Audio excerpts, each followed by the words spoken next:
Hello and welcome to another episode of the djproject Criterion Collection. And here we get to Spine 70, The Last Temptation of Christ, directed by Martin Scorsese, 1988. Caveat: brace yourselves. djproject talks about theology. Now, these episodes are what they all have in common. They are all my thoughts and impressions of these films. Basically, I look at a film, I see it for what it is, and then I respond to it. And I often respond to it emotionally. I can also respond to it intellectually and spiritually. So it's no surprise that this one is going to get a very big reaction. I've done this before with Andrei Rublev. I've done this before with The Red Shoes and The Passion of Joan of Arc. And there's a few others down the road that I'm going to do this as well. So this is what this is, and is my thoughts and impressions of this film. And if you know anything about the title, you know that this tends to create very strong reactions. It is honest. I try, I'm not going to let rage. This may be the closest you're going to get to something like rage reviews. Think the Nostalgia Critic or something like that. But even so, I don't want to take it too far. Forgive me if I do over the course of this. In fact, this thing is so important to me that usually with these episodes, they're very off the cuff and impromptu, where I just watch the film, form a few thoughts, kind of get it in my head, and then just let it all out. This is one where I've actually written down an outline about what it is that I want to cover, so to keep everything on track so that it doesn't spiral into just this long, formless rant. So, and this will probably be the only time that I will do something like this. It's because it is fundamentally objectionable and wrong. Now, to say that it's now, as I've stated before, I am a practicing Orthodox Christian. I am currently really bad at it at the moment, but nevertheless, this is very important to me. I make every effort to go to liturgy every Sunday. That's where I am. I say the creed. I believe it. Basically, if you want to know my beliefs, go to the Nicene Creed. Sans filioque. So it makes sense that I would see this as objectionable. Now, to say that it is contrary to the Orthodox Church and to Orthodox Christianity, little o, is really to state the obvious. And if that is my basis for this, it's not going to really do anything. For starters, it will take it would take a considerable amount of time to explain everything as to why it's objectionable. And in the end, it ends up both preaching to the choir and strengthening the film's defenders. I come off as, oh, you're just a narrow-minded religious zealot. He doesn't want to be open to anything. You just want to keep it all in your own little box and whatnot. And by the way, I do not like boxes. I don't. I'm no different than anybody else that resists putting in a box, but me especially, I do not like boxes.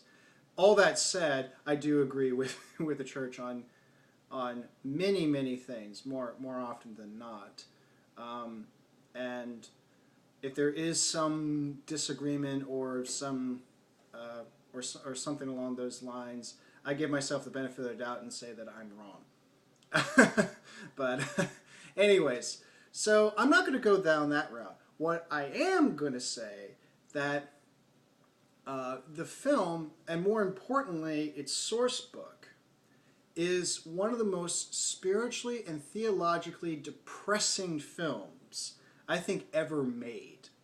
Now, how can you say... Now, usually the defense of the film goes something like this, that, oh, this explores Jesus in his humanity. It's very visceral and gritty. You can see the imperfections. Well, really? Is that how you're going to define humanity? Is by grit and visceral? And plus, there is a way to showcase his humanity. First off, his humanity should never have been an issue. In fact, in the history of Christianity, while the divinity took about a century or so to fully articulate, and this was often in response to teachings that came out that were contrary to the church, while the divinity question took about a century or two to resolve, the humanity was much longer. It was about 3 or 4 centuries. And also this included icons. Icons were part of this discussion as well. It was strange that it's the humanity that was the hardest to fully accept. And in so doing, and these kinds of argument, and actually theology in general, I would say that the benefit, the value, the importance of theology is that it does give you a way of seeing and understanding the world.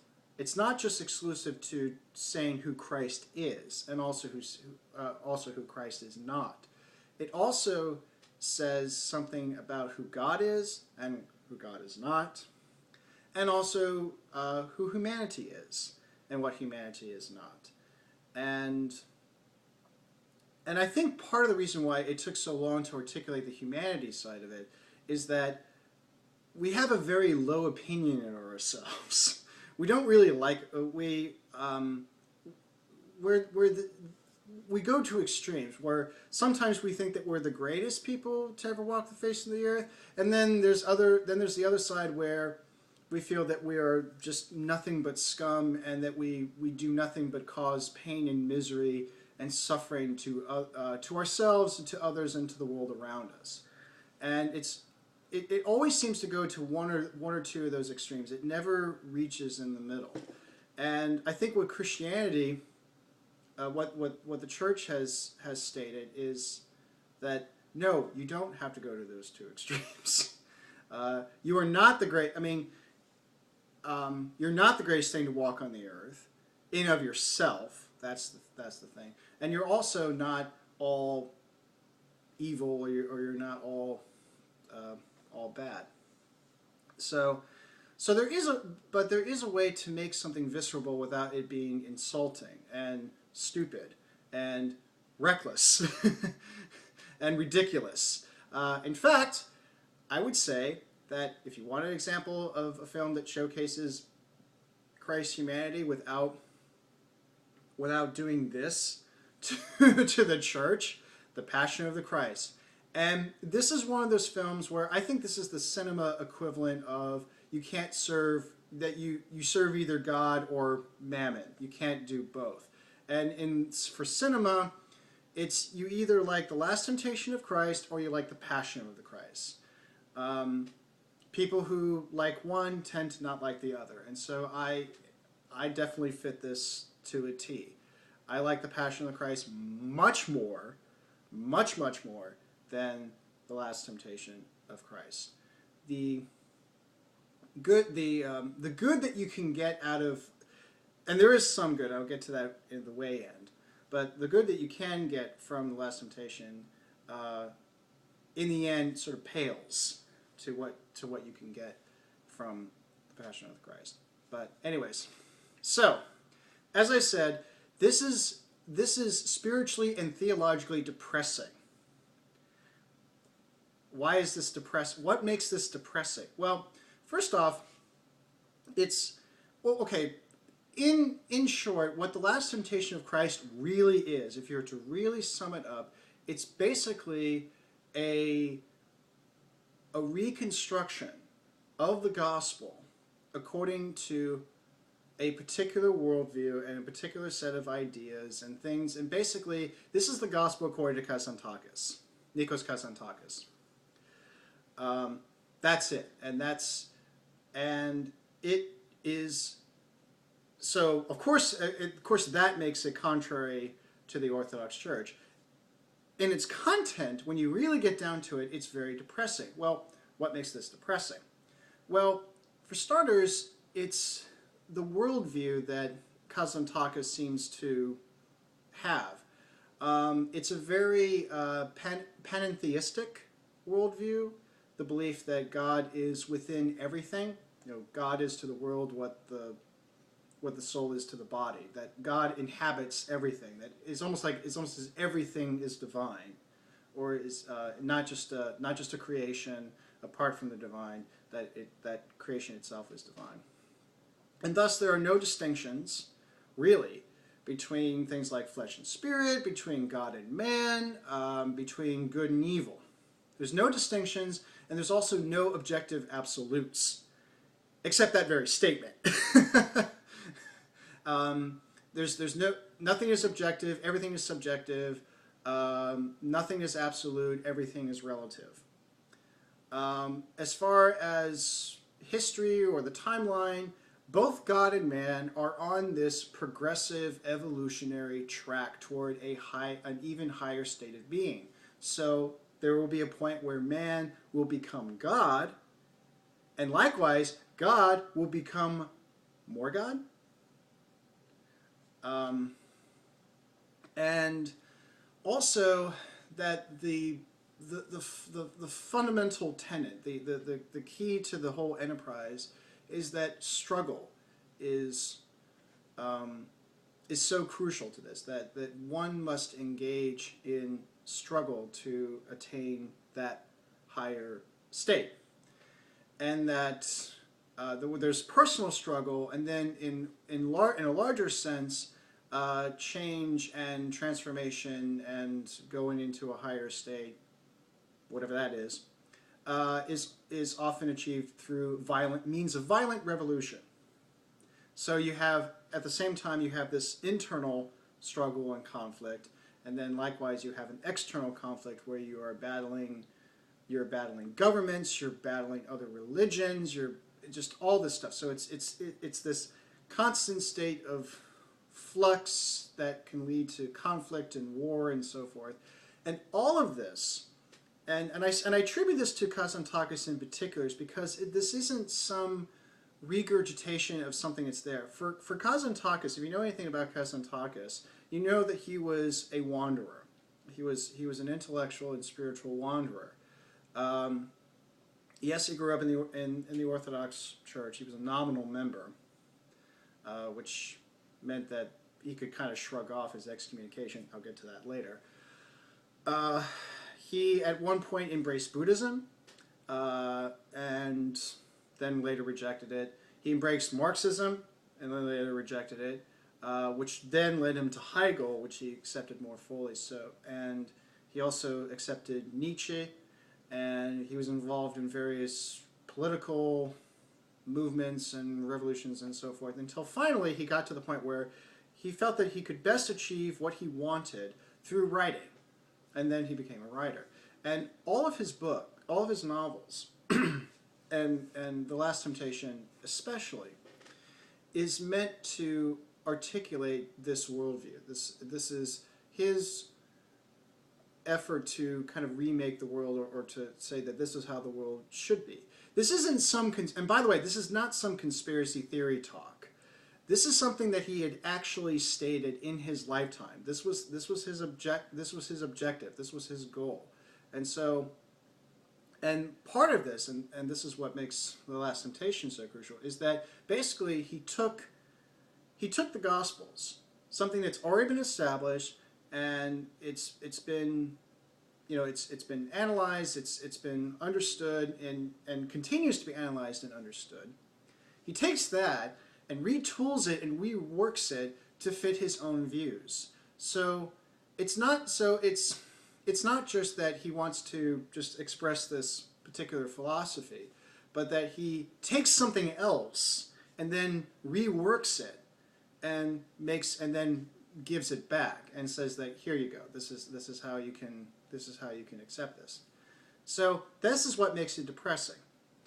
Now, why is this depressing? Well, for starters, the worldview itself, while it's, first off, there's an immediate appeal to that worldview because basically it says that there is, particularly when you get to the no absolutes, everything relative, all relative, it just says that, well, there's no reason to stand for something, that basically everything is good because nothing is good. And that's immediately appealing because you don't really have to think about it. You don't have to cause undue strife, and it's the assumption that if you accept this, then it will result in peace. But really, its assumptions and its conclusions are grossly contradictory, and it ultimately falls apart. For instance, by having no real objective standard, and whether you believe this comes from God or this comes apart from God, I'm not, but regardless of where it stems, if you have no real objective standard, and that you are on this evolutionary track to a higher state of being, there's really no way you can be sure that this evolution is upward or downward.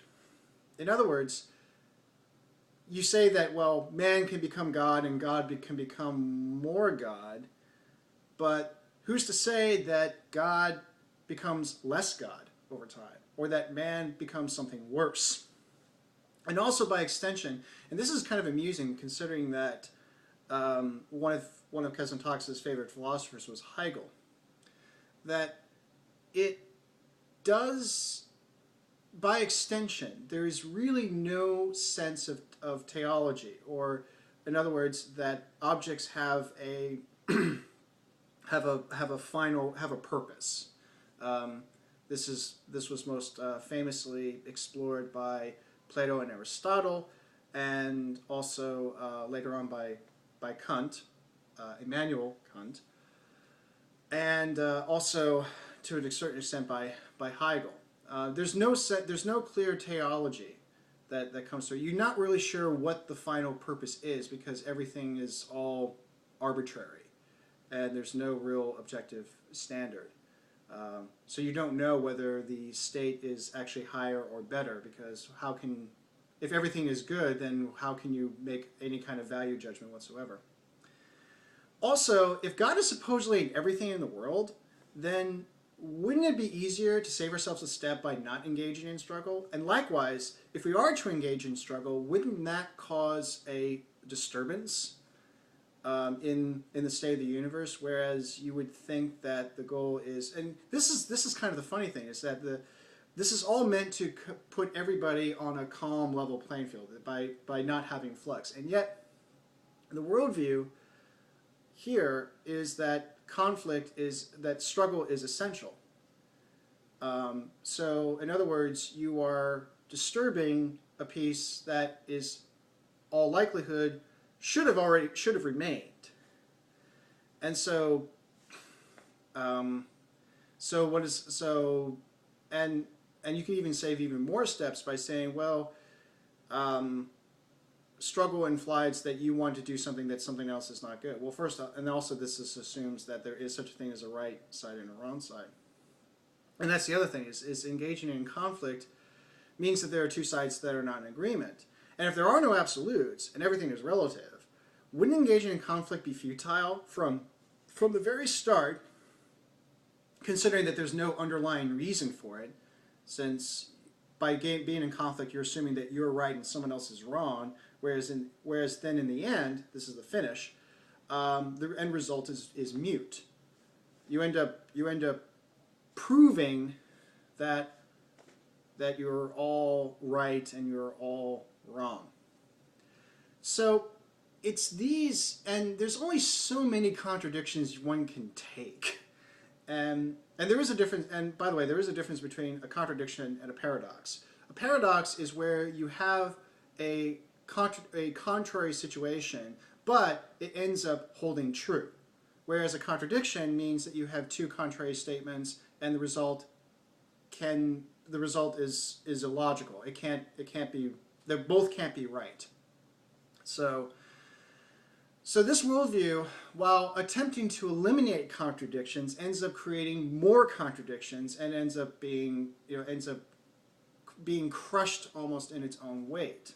Now, this is where the real depression comes in.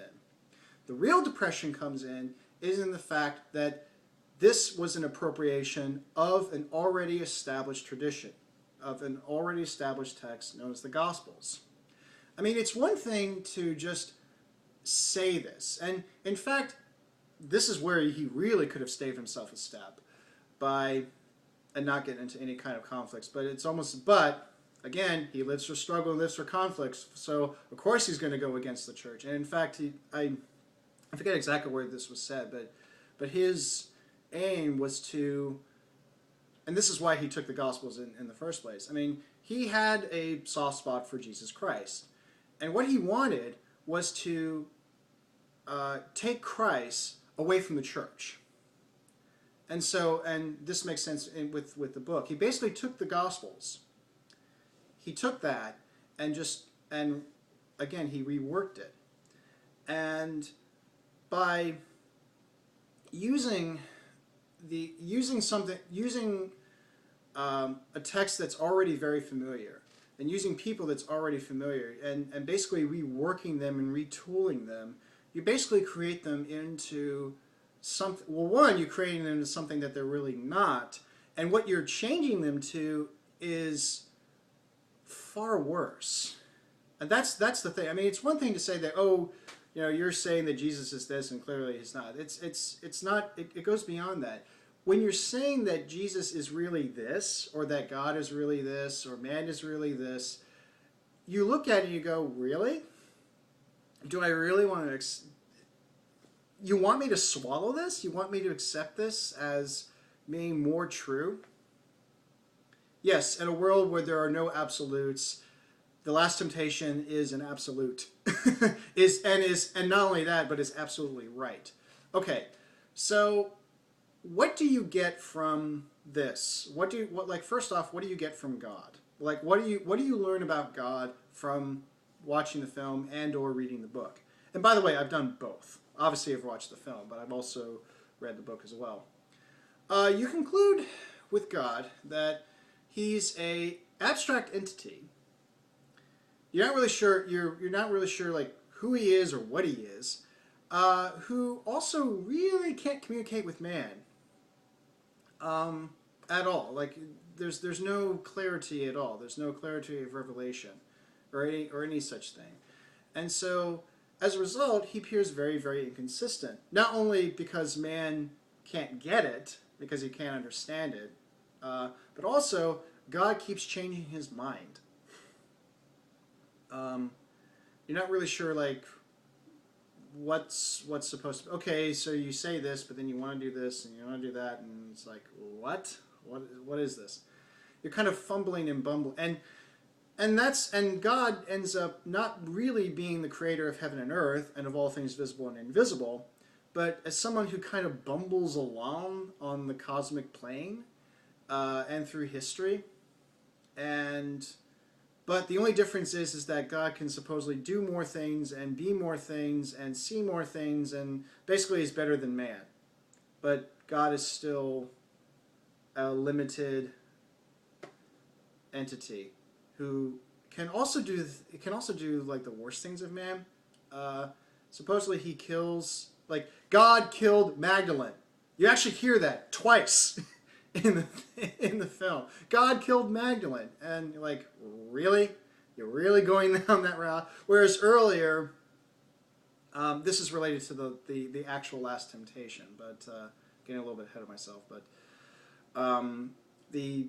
okay, well, all right, I'm going to continue on with this, and maybe I'll go back and kind of reevaluate and such. But anyways, so you get a weird view of God. Man doesn't look any better. Man, you conclude that we're just a bunch of matter that probably really shouldn't exist in the first place. We're too self-absorbed and materialistic when we're not engaged in anything spiritual. And when we are engaged in something spiritual, we come off as crazy and stupid. And this is clearly depressing. man is not loved in this. Man is not shown any kind of love from God. And supposedly God is better than the rest of us. And you would think that there would be more knowledge, that his faculties and his capabilities would be greater. But I don't really get the sense that God really loves man. And in fact, ultimately, man is pitied. He's not loved, he's pitied.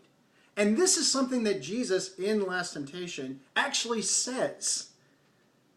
He actually says, when I look at man, I feel sorry for him. That's not love. That isn't love. I mean, when you pity someone, it means that I really should hold you in contempt, but somehow I'm not.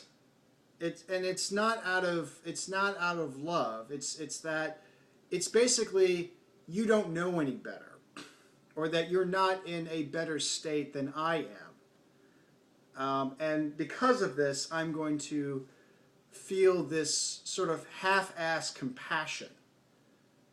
That's different than feeling love to someone. Feeling love for somebody means that you see them for who they are, and you accept nothing more and nothing less. You don't put condition. The best love doesn't have any conditions. You love them because they are who they are, and it gets into undescribable words, but there is no love. There is no the relationship between God and man is basically one of dysfunction. There's no real reconciliation. There's no efforts at reconciliation or harmony or communion. It is a uneasy, dysfunctional relationship, is what it comes off as. And that is ultimately what makes it depressing, is that God is in his corner, man is in our corner. God screws everything up. Man definitely screws everything up. And there's no way that the two will ever meet. And when they do meet, it's a very uneasy, unsettling peace. It's more like signing a peace treaty that could be broken by either party at any point, and then you're back to where you started. That's not reassuring spiritually. This is why it's depressing. Then we come to Jesus himself. Now, this is why I'll take a step back a little bit and describe kind of the overall plot progression of the story. It begins with Jesus as an adult, and it's established that he has this ongoing conflict, and it's in the spiritual realm. And he describes it as a pain, that there's this sharp pain that's preceded by a feeling of warmth and tenderness, but then it suddenly turns into pain. And he's in this effort to try to stop quoting the voices in his head. And so at first he practiced a very rigorous ascetic lifestyle, but that didn't stop the pain. And so what he concluded is that God is telling him to do something, but he doesn't really want to do it. And so he's trying to do every which way to defy God, so that he wouldn't be bothered. So right away you come off that Jesus is a selfish neurotic, and this is something this won't be the last time you'll hear me say this. Jesus comes off as a selfish neurotic, and one of the ways that he decides to get this out of to basically have God choose somebody else, not him, is that he makes crosses. Now, right away, that is erroneous on a historical basis. When the Romans had the exclusive right to crucify, this included actually doing the deed, and this was done through the Roman legions. The Roman legions themselves are a very self-sufficient, self-sustaining unit. You almost have to be for considering the size of the empire at its peak. You want to make sure that you have plenty of capable people to be able to do what needs to be done. And this included having a few carpenters and masons and tradesmen in your ranks. And they would be the ones who would be making the crosses. There is no way that they outsourced their job to the locals. Not only was it not necessary, they had the manpower to be able to make crosses, but also it is politically damaging. Because what better way to cause more strife and unrest than to have a non-Roman local do the job of the Roman state? For the Romans, it's all about keeping order. And by doing this, is not going to encourage order. So there's absolutely no way that not just Jesus, but anybody, anyone who is not a Roman, who is not a legionnaire, to be making crosses. So right away, that's stupid. And right off the bat, that should say that this is not a work that, I mean, it certainly doesn't respect Christian theology, but this is all retooling in his image. But this is also disregarding history. In the end, you feel like this is less first century Roman Palestine and much more 20th century Crete. And Jesus in this case comes off more like Kazantakis than Jesus Christ. So anyways,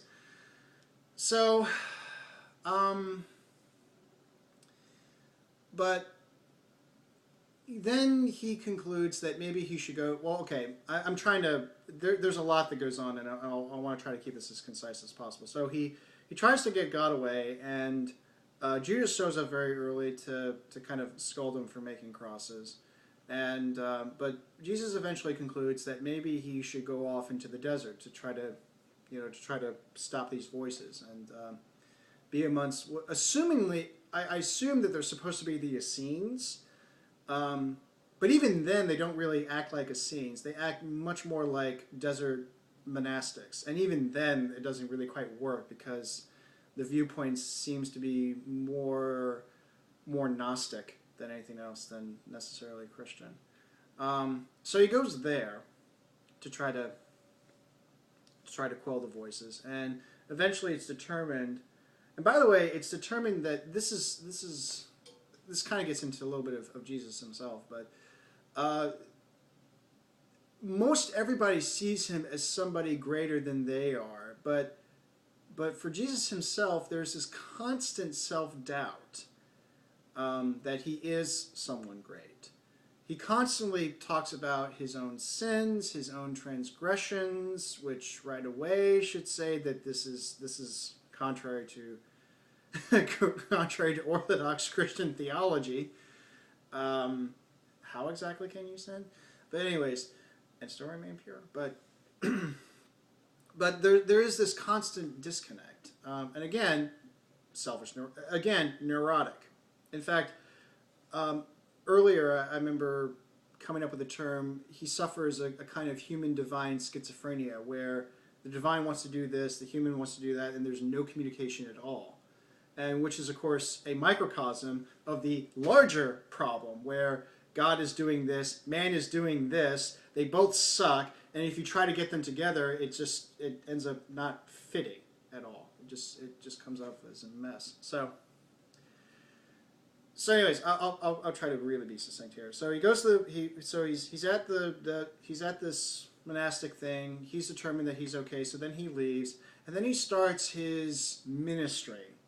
And he gives a kind of impromptu, very bumbling Sermon on the Mount like thing, which, if you know anything about it, you just cringe. At one point, he sounds like he's at a revival tent meeting. Praise Jesus, and then most of it he comes off like he's orchestrating a new socio-political movement. And and it becomes just like advocating social justice and so forth, and Jesus as class warrior. Like, really? And supposedly he's supposed to say the right thing, but it causes all of this to happen. And this is not to say that I mean, I do believe that Christ did say the right things, and that it did inadvertently cause conflict, but not for the reasons that Cousin Takis says. This is something else. So doubting this sort of love, and in fact, that going back to what I said earlier, that Jesus said that he pities, or that he feels sorry for man, and then he's completely surprised with the word that comes out of his mouth being love. And he doesn't get this.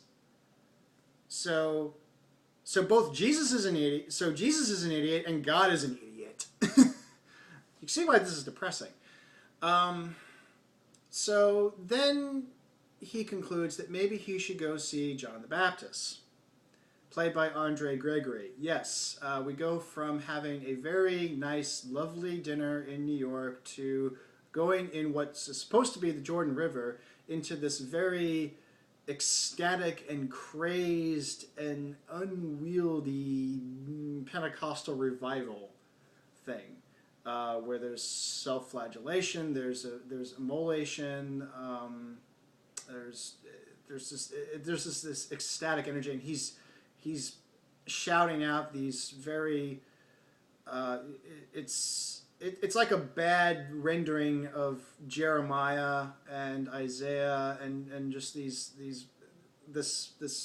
intent. What you usually associate with Old Testament prophets was like, there will be a fire that rained down, and the mountains will cave in, and the waters will boil, and just rage. Like, really? I know that John the Baptist, or John the Forerunner, is the last of the Old Testament prophets, but good freaking grief. So what he gets from John the Baptist is that, no, it's not really about love. You have to go in with the axe. So you have to cut out the corruption. You have to cut out everything that's bad. And Jesus doubts this, even though John the Baptist recognizes that Jesus is someone greater. So John suggests that he should go into the desert and get his full answer. So he does that, and this is supposed to be the temptations in the desert.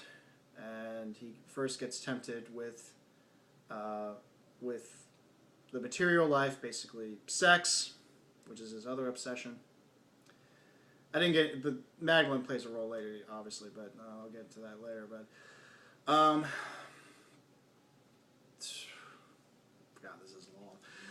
and I'm not through yet. I mean, I told you this is going to be a long one. If you're still watching this, bravo. I'll say it again at the end. But anyways, first he's tempted with sex, he rejects it. Then he's tempted with political power, and he rejects it. Then he gets tempted by his very essence. And somehow Satan, who, by the way, is voiced by Leo Marx, who wrote the script to Peeping Tom. If that doesn't tell you that Scorsese is a through-and-through cinephile geek, I don't know what does. But anyways, Satan tells him that he is really God. And this is the other thing. Somehow everybody knows that he's God, including Satan. I maintain that Satan was quite surprised by all of this. He did not realize that this is really God. He suspected that Jesus was something big, but he couldn't really quite pin down what. Because let's face it, the idea of God incarnating himself as man is a little bit quite far-fetched. It's not a paradox you don't normally think about, except after the fact. But anyways, so he thwarts all these temptations. He then comes back, and he, armed with this sense of war, and then he's gonna commit to this spiritual war. And that continues on, and then it culminates into actually showing up at Jerusalem. Shows at Jerusalem once, and he causes a scene, and then it's concluded that he should make a bigger scene, and he reveals to Judas And by the way, Judas really is. Oh, I'll get to Judas a little later. Judas really does become the driving force of the whole thing, the whole damn thing. Jesus says that this is where the revolution is going to start, and the revolution will not be televised. But it also concludes that he should die on the cross. And okay, so all right, I'm going to have to quickly fast forward. Basically, like he ends up being crucified, and then this is now at this point what I just described was the first 2 hours. This is why this is a long film. Not only is there a lot of bad ideas in there that needed to be explained, but also the film itself is quite lengthy. So I already described the first 2 hours of this. The remaining 40 minutes is devoted to this last temptation. And what happens is an angel appears to him on the cross and tells him that God has tested you, you have passed the test, you don't need to do this. And this is where she also evokes Abraham, about to sacrifice Isaac, and basically if God spared Abraham's son, why shouldn't he spare his own?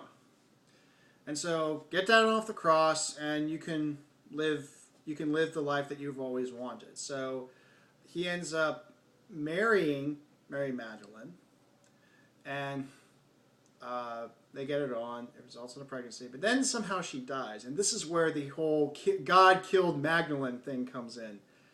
And the angel says, "Well, don't worry about that. You know, there's one woman with many faces. This is where you get that. If you've ever heard that phrase, one woman, many faces, that's where that that's the origin of that. Which also makes you wonder, well, okay, if there's one woman with many faces, and the first woman that everybody, well, certainly for men, that they meet is their mothers. Are you implying some edible things here and there?" Ugh. So, after Magdalene's death, he then meets with Mary and Martha of Bethany, which is really kind of degrading and insulting. It's like, yeah, your brother, oh yeah, your brother once died and then died again. Can I boink you? Like, really? So he starts a family with them. And at a certain point, this line actually makes me laugh, just very, very heavily. At some point, the angel. First off, this angel always is there. Like there's not like 5 minutes where she's not there in any form whatsoever.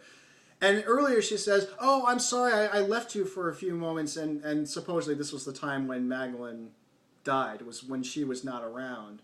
And it's like, "Oh, I'm sorry that I left at that point. I'll never leave you again." I'm like, really? No, I can use at least 10 minutes a day where you're not lingering around. I hate to see what happens when he has to go to the bathroom. But anyways, at some point the angel says, "Are you satisfied with me? Do you have any complaints?" It sounds like a damn comment card. Like you go to Wendy's and you have the comment card. It makes me want to say, yes, I have a few complaints. The fries are soggy and the soda is flat. And this burger tastes awful. Like, really? Like, ugh. So now, at the end of all of this temptation, it turns out that Jerusalem is burning. And also, somehow Paul is still there. But Paul is preaching the resurrected Jesus. And and you find out that the resurrected Jesus is more powerful than he is. Okay. But anyway, so Jerusalem is burning. Some of his disciples show up as he's dying, including Judas. And Judas is upset by this because Judas had to betray him. He was told that he had to betray him and to put him on the cross. And yet he sees him dying, not on the cross, but on his bed. This is not the way. No, this is not the way you're supposed to die. And even calls out the angel. The angel is supposedly Satan. So this whole thing is supposed to be this big diversion away from what he was supposed to do, which was supposed to die on the cross. And which, I think I'll just say this now. This really reveals how selfish Jesus is in this case. For starters, the temptation is supposed to be what Jesus really wanted. Not dying on the cross, not saying love, not going through this weird spiritual odyssey, but he wanted to have a family. He wanted to be married and have kids, and to have a normal life just like anybody else. So the temptation itself is a reflection of his own selfish desires. Now what makes it even worse is when he is pointed out. He doesn't come to this himself. It has to be pointed out by Judas that this was the work of Satan, which is supposedly still evil, even though there's no such thing as good and evil. And when he's realized this, he was like, oh no, I really shouldn't do this. And his plea to go back onto the cross includes, I want to be a good son. Basically, he wants to be on God's good graces. So that in and of itself is selfish. He dies on the cross. He doesn't want the cross for selfish reasons, and he wants to die on the cross for selfish reasons. Like, really? Selfish neurotic, I swear. That's really what you come on. So now back to the other thing. For some reason the film was bad. So clearly you can see why I really find a problem with this. Jesus is a selfish neurotic. He constantly harbors and expresses self-doubt. And when he's not in self-doubt mode, he's overbearing in his own sense of self. There is a lot more of, look at me, I am this guy, I am the right way. There's a lot of self-attention here. Now you could argue that, well, doesn't there 7 I am statements in the Gospel of John? Well, first off, John is a very unique case. And no, John is not contrary to the Synoptic Gospels, or it's not its own little invention. Here's how the Gospels are supposed to work. The Gospels are 4 unique accounts that all work together to give you an idea of who Jesus was and Jesus is.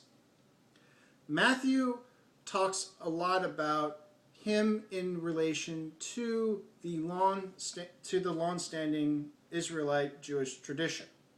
So there's a lot more connections with the Old Testament in Matthew, and it's basically he is, you come away with thinking that he is the king, and that he is that he fulfills the desires of the Israelites. We want a king, and they keep screwing it up. Well, this is the king that's not going to go away. Unlike David, unlike Solomon, unlike the split kingdoms, this is the real deal, everlasting, eternal king that is not going to go away. That's Matthew. Mark comes from Peter, and if it's kind of crude and blunt, it's probably a reflection of the way Peter remembers it. But you do come away with that Jesus is a serving leader. That he's a strong leader, but he's also he's not someone who just sort of sits off and just dictates orders like, oh, you do this, you do that. He actually rolls up his sleeves and gets down and dirty. And it is sort of like the plain and simple kind of like, this is who the guy is. Luke, who gets it from his mother, the Virgin Mary, the Theotokos, Mother of God, showcases his humanity and you get probably the most human portrait out of Luke. And you come away with that he is the son of, and also you get the historical context that this was actually a man that lived in history, that lived in a certain time, but yet is also able to give you a sense of something that's beyond time. So he's not really of his time, but he's much more timeless. And then there's John. John was the disciple that was closest to the closest to Christ, and he was very likely naturally, mystically minded anyway.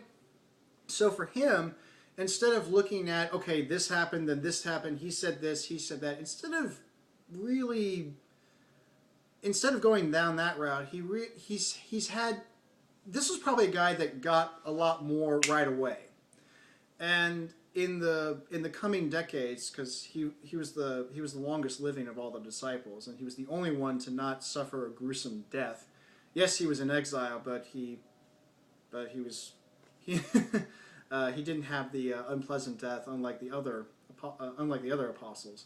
But he's had a lot more time to think about these things, and so what you read in John is more of a contemplating what Jesus said. In other words, if in the Synoptic Gospels, Matthew, Mark, and Luke, if you get sort of a sense of what he did, or you see that people followed him, John, you get a sense of why they followed him. What was the attraction? Why did people go out of their way to follow him? Now, going back to Last Temptation, this is not a guy I want to follow. I do not want to follow this man. If he comes off as a selfish neurotic that constantly harbors self-doubt, I do not want to follow this guy. I don't want to base my entire life on him. I don't want to base my whole sense of right and wrong on him. I don't want to follow him. In fact, this gets into personal life experience. My old church, where I grew up I'm now practicing Orthodox Christian. I grew up as United Methodist, and the Methodist parish one year, and this was long after I had already become Orthodox, but this was after I graduated from William and Mary. There's one year where one of the pastors did a sort of film club, where once a month they would all meet. They would see this film, and then once a month they would all meet to discuss that film. And the whole goal is to talk about the spiritual themes and ideas on it. And one of the films they covered was The Last Temptation of Christ. Now, the day the day of the meeting, when everybody was all gathered. And I went along with this because I was interested in film, and I was with my parents, and we thought, oh, this would be kind of a fun activity to do. But the day they decided to meet was when Pascha was celebrated. This was one of the, I believe this was 2006. Yeah, 2006. So that was a year where Gregorian and Julian Pascha were on different days. But the day they decided to meet was when I was celebrating Pascha. And I looked at this and I went, I gotta be here for this. I really gotta be here for this, because really? And one of the things I said was that I told them that I just went through celebrating Pascha, which preceding that was a intense Holy Week. And if you know anything about the Orthodox Church, I don't want to make this more longer than it already is, but Holy Week is Pascha in itself is a very intense liturgical celebration for the Orthodox Church. And what precedes it is equally intense. I wouldn't say more intense, but it's certainly very, very intense. Holy Week is one of the most intense moments liturgically for the Orthodox Church, because it builds towards Pascha. And it's when it's the most contemplative, it's the most introspective, you really get, the contrasts are very sharp. You know true darkness, but you also know true light. And it's very, the services are intense, and everyone who's Orthodox will talk about this. Oh, the Holy Week services are so beautiful, the prayers are meaningful. It's very, very intense. I just went through that. I do not go through something like this for someone who ends up being, I didn't actually use the term selfish neurotic at the time because I didn't really think about this, but I do not do that based on someone. If Jesus was actually like this, I would not go through something like Holy Week because of this. I want my Christ. Christ to me is the still point of the turning world. I do not need him to be this wavering, uncertain thing, because basically it tells me that he's no different than anybody else.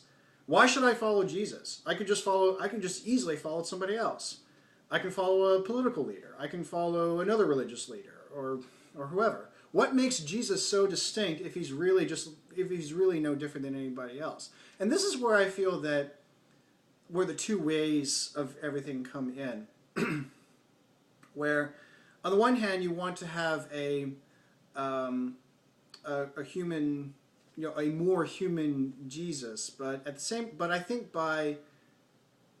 in a way you end up diluting not just his divinity, but you really dilute like who he paradoxically you dilute his humanity, because what makes Christ so appealing.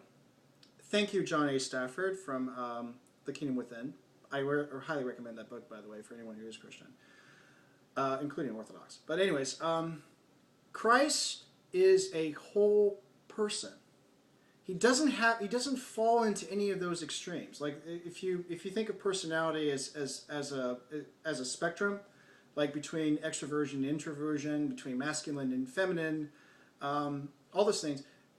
He is a whole person. He's not exclusive to one at the expense of the other. He harbors both. Yes, he's clearly male, but it does not mean that he lacked. It doesn't mean that he lacked feminine traits. And you see in the Gospels, he got along really well with women. In fact, a lot of women really liked him, and you wouldn't have that kind of attraction if you didn't have that healthy. If the feminine wasn't really quite there, and it also doesn't take away from the masculine as well, because he has said things like, "I come not with peace, but from the sword." And we all know what he did in the temple, or outside of the temple. And in fact, John, the Gospels have him turning over tables. John shows up with a whip. He shows up with a whip. So, who says that Jesus was exclusively pacifist? But anyway, so he is a whole, complete person. And this is why people follow him. This is why he's such a big deal. It's not just merely that, oh, he was a good teacher, or oh, that he said some really nice things. Because let's face it, how many other people do you know who have said worthwhile things? And did you ever really take them seriously? Chances are, no, you didn't. There has to be more besides just, oh, he was a good teacher, he was a good moral teacher. No, there has to be something more to it. There have been people who were still killed because of him. So it can't just be that he is just a mere man. Nobody really dies for a mere man. And when they do, you find out that everything about it is futile. Put not your trust in princes and sons of men in whom there is no salvation. That's all I'm saying. So, yeah. So Jesus is, again, he's a selfish neurotic. In the grand scheme of things, he's almost irrelevant, because it's almost like, why should I follow him if he's really no different? And if we're all supposed to be on this path toward God, then why should Jesus be important? And also, if Jesus is supposed to be the special guy, and if he has problems, the rest of us are screwed beyond belief. We are totally screwed. There is like absolutely no chance for the rest of us to achieve anything. If Jesus couldn't get it, and the only way he was able to get it is because other people were prodding him along, and he was basically kicking and screaming at this point. It wasn't, he didn't stand up and say, this is the right, well, first off, if he did that in the first place, he wouldn't be in that position where he needed to stand up. But he crawls, and he makes his plea on his knees, and then he gets back on the cross. Again, for selfish reasons. He wants to get back on his good graces. And supposedly God doesn't know what he wants anyway, so what's the point? It's all conditional and arbitrary anyways, and meaningless, and pointless. There's so much, there really is, I'm just going to plow through. Judas, okay, so you have, okay, so God is supposed to be this, man is supposed to be this, Jesus is supposed to be this. There are other characters that you come away with thinking like, what? Like Judas. Judas comes off as the hero, as the true hero in the story. He has a clearer conscience, he has much more self-assurance, and somehow he's able to see more than Jesus. He's able to kind of get it more than he does. In fact, like I said earlier, he calls out the angel. He calls him out as Satan. There's also a lot of things that he does that other people have done. He names Peter. He calls Peter the Rock, not Jesus. And he is the one who first calls him Adonai, the Lord, not Peter. So basically, like anything that you can, with the exception, interestingly enough, with the exception of who takes care of his mother, Judas does everything else. Now, speaking of which, there's his mother. I will say this: the film is less insulting to her. The book is much more insulting to the Theotokos, to the Virgin Mary. Like I said before, Kazantakis wanted to take Christ out of the church, and for anyone who's Orthodox, the church is for lack of a better word right now, it's close. The church is closely linked to the Theotokos, and this has to do with, well, first off, this has to do with who she is. She gave birth to God. She, in this sense, is the Ark of the Covenant. If the Ark of the Covenant was meant to contain God, the point where God exists, then, and as God incarnate, she is, she she contained God incarnate, and it's because of this that she is blessed, and why she's so revered, and with Christ's crucifixion, which, by the way, also proves that she was not married, really, and she did not have any children after Christ, because what Christ does. This is from John. This is from St. John's Gospel. Christ says to John, "Woman, this is your mother," and says, "Mother, this is your son." And the reason why he did that is because, according to the law, if the son dies, well, the mother is under the care of the son. If the son dies, then she's then brought to the next of kin. And because there is no next of kin, she's basically left alone. So basically, there's no one to really care for her. This is also why widows are talked a lot about. Why we should care for widows and orphans, because according to the family structures, they would not be cared for properly, but they should be cared for just as well. But by doing this, he's saying that he is going to take care of you. And I believe that there's not an exclusivity in terms of what was granted onto the disciples. Like, for instance, with Peter, by Peter proclaiming that he is the Messiah, that he is the Lord, it's not exclusive. What was granted to Peter was not exclusive to him. This was something that this was granted to all of the apostles. And likewise, this is the same thing with John, that not only is John her son, this also extends to the apostles. This really becomes apparent in the story, in what happened long after, when eventually the Theotokos was near her, her time was nearing on earth, and after when she fell asleep in the Lord, all the apostles showed up. It wasn't just John. I mean, obviously John was there, but all the apostles showed up, which meant that they had a responsibility to kind of see her off. And so anyway, so so because of this interaction, the church and the Theotokos are very, very close. So if you want to take Christ out of the church, and refashion them into your own thing, then sure enough, you can. What better way to do this by making Mary very small? And basically, what you get from the book is that she acts like a Jewish mother, and actually, even better description, she acts more like a Greek mother from Crete. At one point, she says something to the effect of, "I don't care about salvation. I want grandchildren." Like, really? And this really calls into the question, and by extension, this really calls into the whole calls into question, how does he supposedly get his divinity? Again, like I said, this is the assumption that man can naturally become God. So basically, he's like one step above the crowd. This is very Nietzschean. This is all about attaining the Übermensch. So really, there's no incarnation, there's no enunciation.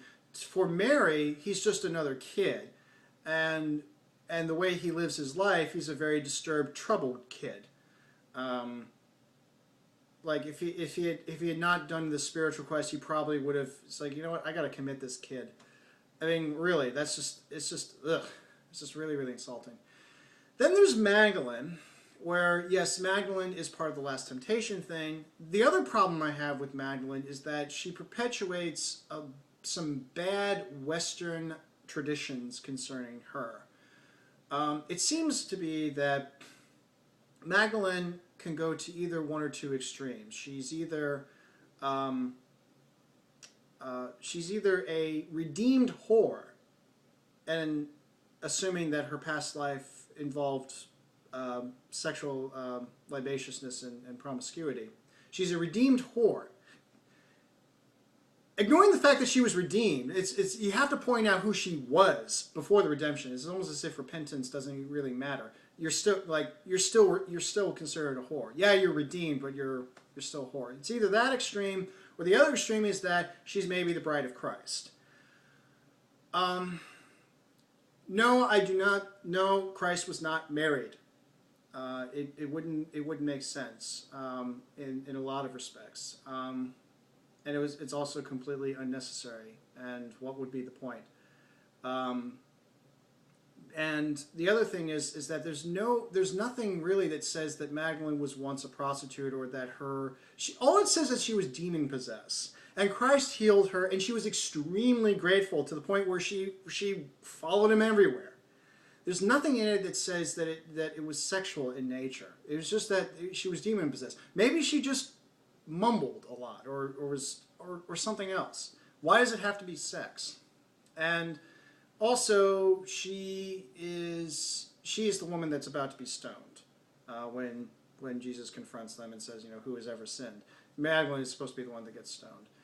And that's really, it just perpetuates some bad ideas. And really, it's not necessary, because this is how the Orthodox Church views her. She is remembered as being not only one of the Marys that shows up, that is there at the foot of the cross, considering that all the other disciples, except for John, were in hiding. So she was a witness to the crucifixion, and she was one of the first witnesses of the resurrection. And in fact, after seeing this, she then tells the disciples what happens. This is why she is given the epithet equal to the apostles. She proclaimed the gospel to the apostles, who were then charged to proclaim the gospel to the rest of the world. I don't know how much more honor than you can give to somebody because of that. I mean, really, I don't know how you can top that. So, yeah. Other people, Paul shows up, and it follows the kind of modernist view that really Christianity started with Paul. Jesus was just like this miracle worker, carpenter, kind of innocent guy that was in a bad spot, was considered a political prisoner, and dies. And then suddenly Paul takes him and makes him into something more. Basically, it goes from Jesus to Christ.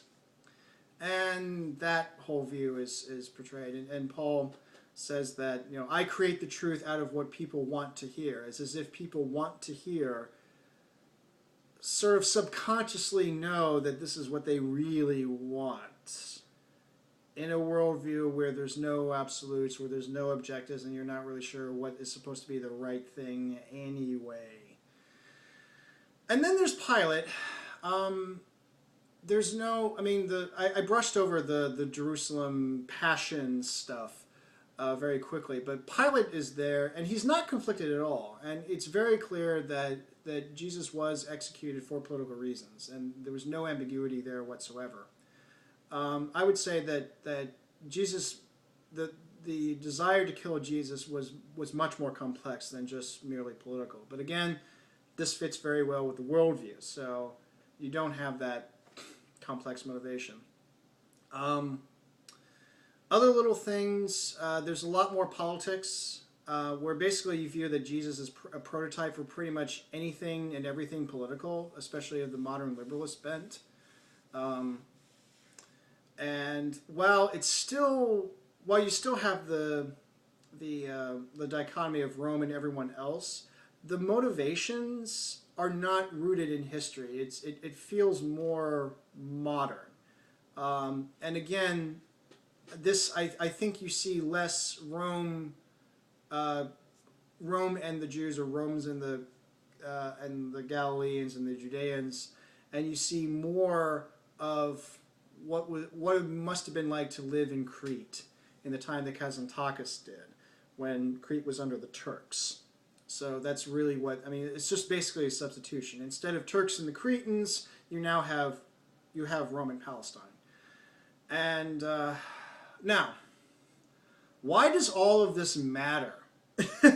Why did I spend over an hour talking about this? Well, I know about the damn disclaimer in the beginning, where it says, this is not based on the Gospels. This is purely a fictional that talks about the eternal spiritual conflict. Okay, this is not a mere fiction.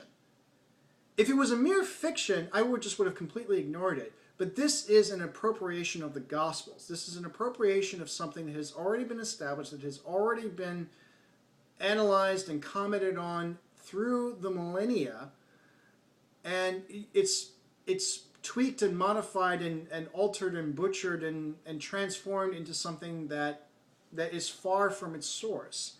And the resulting conclusions is really depressing. And also, this was meant to be taken seriously. This is not just a innocent thought experiment.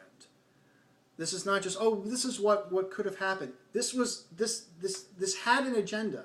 And again, this is not conspiracy talking here. This is not some conspiracy theory this was stated by Kazantakis. This is what he wanted to do. So it's not just a mere fiction.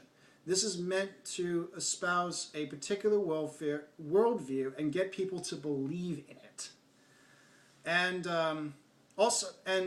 further evidence of this, I knew I was going to get to excommunication later. He was excommunicated by the church. And what he said after he was excommunicated should tell you everything. He says, "You gave me a curse, Holy Fathers. I give you a blessing. May your conscience be as clear as mine, and may you be as moral and religious as I." That is a backhanded compliment. It's basically doing this and saying, I'm right, you're wrong, and I hope you get there.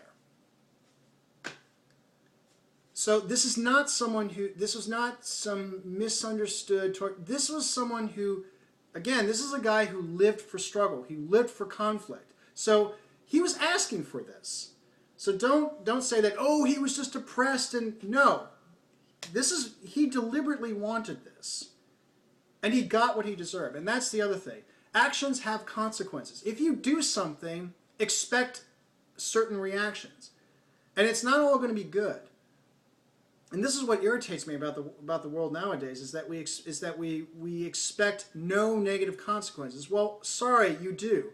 Your actions have consequences. What you say, what you do has an effect, both positive and negative. And you have to learn to deal with it. And you accept it. And I'm sure Kazantakis was not upset by all this. I'm sure he was upset, well, how dare you call me wrong? And that just comes off as arrogance. And the other thing that the other reason why this matters is that this is considered a spiritual film. and which means that it's good. But no, it isn't. Like I said before with religion, there is such, I mean, just like there's good religion and bad religion, there's also good and bad spirituality, and it's the same thing. It depends on what you believe and what kind of conclusions you lead. And this is a bad spiritual film. This is a bad spiritual film. And just calling it spiritual does not automatically make it good. I mean, this is hideous. This is poisonous. And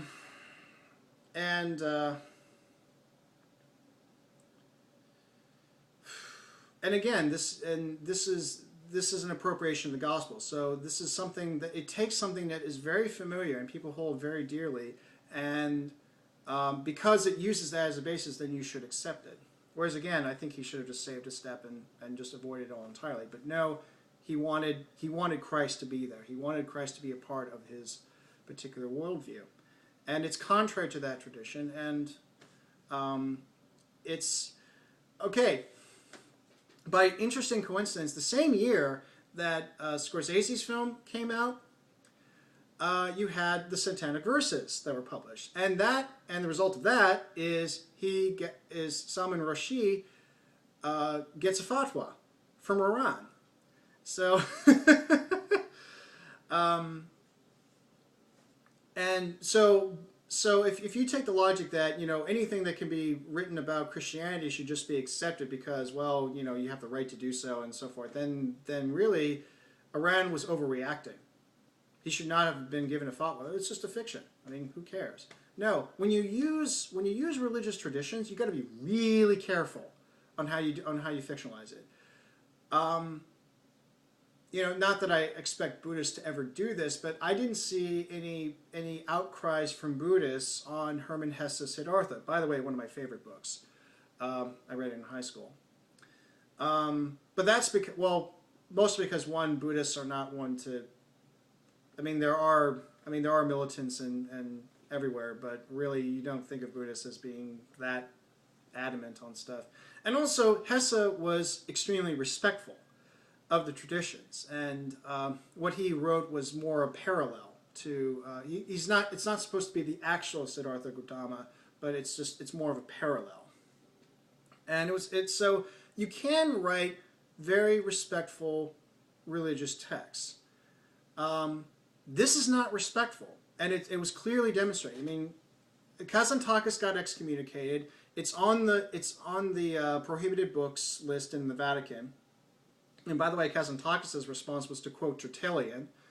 So there you go. You're just digging yourself more into a hole. But again, I think that's what he wanted. And then Rushdie gets this fatwa for publishing the Satanic Verses. So really, you know, it shouldn't just matter. I mean, if it didn't matter, then we wouldn't have this kind of reaction. But it does, because it does matter.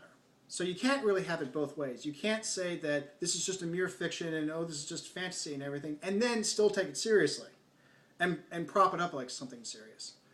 Now, if it's so awful, why have I seen this, let alone own this? Well, and also I own and have read the book. Well, when it's all said and done, it is a good exercise in theological thinking. It's a way of engaging with your faith. So you're not just taking it in and swallowing it and accepting it as it is. You really are working it out. You're making sure that it's really, really sound. And you know, this is an example of what it is not. And what I tried to do is explain what the film is, why it's contrary, and why this doesn't work, and so forth. So it's not just, oh, I don't agree with this. I mean, really, it could have been much shorter if I just said simply that. It would have saved you all the frustration of having to see this. But because this is very important to me, and I wanted to, you know, to make, I know for myself, and there's others that have done this as well. They've taken this on, and they've explained why it is that's so important, and why this is egregious and everything. We are called to, for those who accept it, we are called to love the Lord your God with all your soul, all your strength, all your heart, all your soul, all your strength, and all your mind.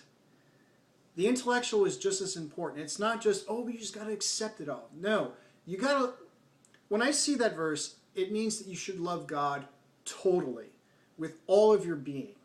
And we are physical beings, we are intellectual beings, as well as spiritual beings. So it's not enough just to say, oh, you just take it in on faith and everything. No, it has to be total. It has to be total and complete. The understanding of chastity is not so much, it's not so much purity as it is whole-mindedness. And this is why Christ being a whole person is really, really important. It says that it is possible, and it is, and even more so, it's even possible with God, to be whole and to be complete. This is why it's essential for Christ to be the still point of the turning world, not just some aimless wanderer who ends up being a selfish neurotic. So this is why I own it, and this is why I've spent a lot of time talking about this. Now, final thing, I promise. Okay, can I say anything good about this film? In fact, you never really talked about the film itself. Well, okay, the film itself is decent. I can also tell that it was a labor of love. I don't know why this one was a particular labor of love for Scorsese, but it was. He said it was, and other people have sensed this as well. So, but the film itself was kind of It's it's just all right, whatever. Scorsese takes on the Bible or something like the Bible. Actually, it's not even really the Bible. It's basically just adapting this book. That's really what it is. So, I mean, the film itself is nothing really to write home about. And some of the other problems that people have had, like, for instance, having Harvey Keitel playing Judas, and clearly you can hear the Brooklyn in him. That doesn't bother me, because the whole thing is a damn fabrication anyway. So it's like, you know what, you could have just, I don't know, you could have had Asians play everybody, and it just wouldn't have made a difference. It still would have been bad. So yeah, the film itself is kind of But, okay, can I say something good about this film? Well, yes, I can. I do like, except for the Magdalene Association, I do like the stoning scene, because it makes more clearly as to why the crowd disperse. I mean, usually the way it's told is that Christ shows up and he says, whoever's without sin cast the first stone. And then gradually the crowd and by the way, he's writing something on the ground, and the crowd disperses one by one.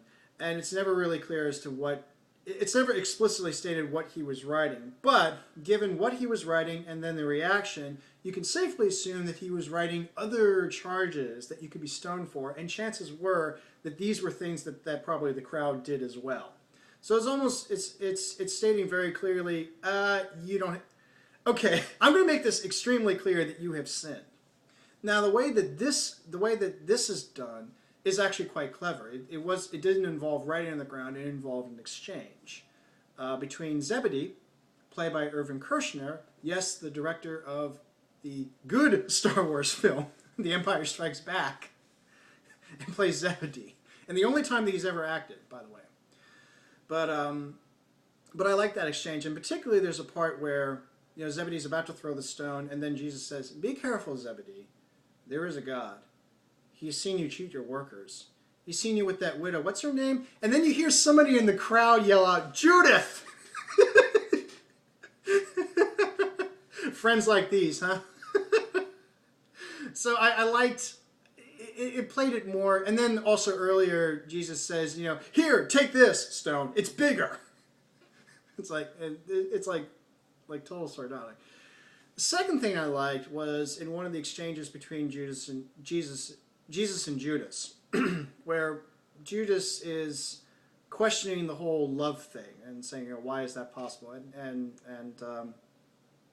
And he assumes that the important thing is the body. So for him, it's about political revolutions. It's about taking care of the needs of the body first, and then you can work on that other lovey-dovey, tutti-fruity stuff like the spirit. And Jesus says, no, the foundation is the soul. If you don't change what's inside, you're just going to you're just going to bring on something else that's even worse than the Romans. You have to work within. I liked that. That's true. Of course, then it gets ruined afterwards when Andrew comes up to them and says, like, what's going on? And he says, oh, don't worry, just Judas and I are talking. He doesn't tell him that revelation. It's almost as if the revelations are exclusive to Judas. It's not shared. It's almost like you have to, like, it's like you have to have the little orphan Andy's secret decoder ring to be told to drink your Ovaltine. Like, really? We're going to do this? That just comes off as Gnostic. But, okay. Finally, and this is what I genuinely like, and I don't have to put any kind of, like oh, I like it, but this is what I genuinely like about the film. I really like the score that Peter Gabriel did. And I'm going to end this more on a positive note. I really love the music for this. The music itself is it's a combination of various music traditions, as well as just kind of general. I think of this as modern program music, and the basis of it are these various music traditions, modern production techniques, which Peter Gabriel was very well capable of doing at this point. Having just done. Having just done the So album, and getting recognized for that, it's a great synthesis, and it's a synthesis that works. It doesn't come off as cheap. I mean, mainly because I think it was one of the earliest examples of doing this, and it really did kind of set the stage for it, for what other people would do. But it's not done in a cheap, gimmicky way. It was done with utmost respect and sincerity. And Peter Gabriel, if it was not clear that he was interested in world music, this really made it obvious. And he got together a lot of great musicians, and there was a lot of thought and care put into the pieces, and it's a great synthesis of various music traditions. What starts the film is Armenian duk duk, and then you hear other instruments as well. You hear Ali Khan, the great Qawwali singer, in it, and there's also a piece where it sounds like a four-part chorale that you would have heard from Henry Purcell or Bach. So it's these music traditions that come together, and the end result, and what I like about the music is that there is an album, Passion, which I can hear it as a standalone album, and it was constructed as more of a standalone album rather than a soundtrack album where it's just a collection of cues. It was edited and sequenced as more like an album, and when I hear the album, I hear this as the soundtrack to the human-divine relationship, or the soundtrack to the relationship between God and man. It's what man strives to do, what man wants to do, and what man seeks, and at the same time also what God wants for us. And I just hear it as that. I don't think about the film. I don't think about everything that I've ranted on. It's not there in the music. And that is a testament of what makes great film music, is that if it can work on its own apart from the film, as well as for the film itself. I mean, I don't care. I mean, I really don't like the film, so in that sense, I don't really care about it at that point. But the fact that this music was made and that it can be heard on its own and appreciated on its own terms, I really, really like that. And I love the score. It's one of my favorite. It's one of my favorite film scores, I would say. And it's wonderful to listen to, and and I do hear that as just accompanying a spiritual journey that has nothing to do with Kazantakis at all. So, wow. The Last Temptation of Christ. Before I sign off, I'd like to say, if you've made it through the end, thank you for hearing me out. I hope you can understand why this really matters. And so, but thank you for giving me the. Obviously, if you agree with this, of course you're going to say this through the end. But if you don't agree in the end, but thank you for at least hearing me out. So I appreciate that. So yeah. And until next time, take care.